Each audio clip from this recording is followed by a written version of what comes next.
మిస్టేక్లో ఏదైనా తప్పుగా అప్లై చేసినా కానీ దాని గురించి కంగారు పడకండి. ఈ ఫిబ్రవరి 18, 19 తేదీల్లో ఎడిట్ ఆప్షన్ అయితే వస్తుంది జీడిఎస్ నుంచి. దాని ద్వారా మనం ఎడిట్ చేసుకోవచ్చు. 16 వరకు, ఫిబ్రవరి 16 వరకు అయితే అప్లికేషన్ తీసుకుంటుంది. 18, 19లో మనకి ఎడిట్ ఆప్షన్ అయితే వస్తుంది. అప్పుడు ఎడిట్ చేసుకోవచ్చు. ఫ్రెండ్స్, ఇండియన్ పోస్టల్లో జీడిఎస్ పోస్టులకి అప్లై చేసుకునే వాళ్ళు ఈ చిన్న మిస్టేక్ చేయకండి. ఈ చిన్న మిస్టేక్ చేయడం వల్ల మన అప్లికేషన్ అయితే రిజెక్ట్ అయ్యే ఛాన్స్ ఉంది.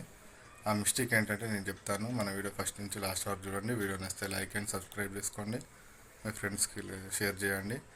అలాగే మన ఛానల్లో సిగ్నేచర్ అప్లోడ్ అవుతుంది కానీ చాలామంది ఇబ్బంది పడుతున్నారు కదా, దానికి సంబంధించిన వీడియో కూడా చేసిన. ఆ వీడియో కూడా చూడండి, మీకు యూజ్ఫుల్ అవుతుంది. 100% వర్కింగ్ ఉందన్నమాట. ఇప్పుడైతే మనం టాపిక్లోకి వెళ్దాం. అదేంటంటే జీడిఎస్కి సంబంధించి అప్లికేషన్ చేస్తున్నప్పుడు ఫస్ట్ ప్రొఫైల్ ఇస్తాం, తర్వాత అడ్రస్ ఇస్తాం, తర్వాత ఎడ్యుకేషన్ ఇస్తాం కదా. ఎడ్యుకేషన్ డీటెయిల్ దగ్గరనే మనం పొరపాటు చేసే అవకాశం ఉందన్నమాట. పొరపాటు చేసే అవకాశం ఉంది. అది ఎట్లా అంటే, ఇప్పుడు మనం తెలంగాణ వాళ్ళం కదా, స్టేట్ దగ్గర వచ్చేసి తెలంగాణ సెలెక్ట్ చేసుకుంటాం. 2014 కంటే ముందు పాస్ అయిన వాళ్ళకు మెయిన్ ఇది ప్రాబ్లం అవుతుంది. అది గుర్తుపెట్టుకోవడం కోసం, గుర్తుపెట్టుకొని చేయాలని చెప్పి ఈ వీడియో అయితే చేస్తున్నా. 2014 కంటే ముందు 10th క్లాస్ పాస్ అయిన వాళ్ళు ఇప్పుడు అప్లికేషన్ చేసుకునే వాళ్ళకు ఈ వీడియో బాగా యూజ్ అవుతుంది.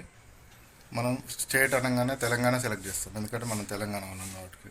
కానీ 2014 ముందు ఉమ్మడి ఆంధ్రప్రదేశ్ ఉంది కాబట్టి మనం ఏం చేయాలంటే ఆంధ్రప్రదేశ్ని సెలెక్ట్ చేసుకొని నెక్స్ట్ ఎప్పుడు పాస్ అయిన ఏ ఇయర్లో పాస్ అయినా అది సెలెక్ట్ చేసుకోవాలి. తర్వాత మనకు బోర్డ్ ఆఫ్ ఎగ్జామినేషన్స్ సంబంధించి సెలెక్ట్ చేసుకుంటాం కదా. నెక్స్ట్ వచ్చేసి ఏముంటుంది, బోర్డ్ ఆఫ్ సెకండరీ ఎడ్యుకేషన్ అని చెప్పి సెలెక్ట్ చేసుకోవాలి. Board of secondary education Andhra Pradesh ఉంటుంది. 2014 ముందు అయితే, 14 తర్వాత అయితే తెలంగాణ స్టేట్ అని సెలెక్ట్ చేసుకోవాలి. Board of secondary education Telangana అని ఉంటుంది. అప్పుడు మనకు ఎగ్జాంపుల్ 2010, 2002 అట్లా 2012 వరకు అయితే మార్క్స్ ఉన్నాయి. తర్వాత గ్రేడ్ సిస్టమ్ వచ్చింది. అది చూసి అప్లై చేసుకుంటే సరిపోతుంది. ఇంత చిన్న మిస్టేక్ చేయకుండా మిగతా అంతా ప్రాసెస్ చేసుకోండి. ఈ చిన్న మిస్టేక్ ద్వారానే మనకు రిజెక్ట్ అయ్యే అవకాశం ఉంది. అందుకోసమే ఇన్ఫర్మేషన్ దాన్ని వీడియో చేస్తున్నా. Thank you for watching. Please video నచ్చితే లైక్ అండ్ సబ్స్క్రైబ్ చేసుకోండి.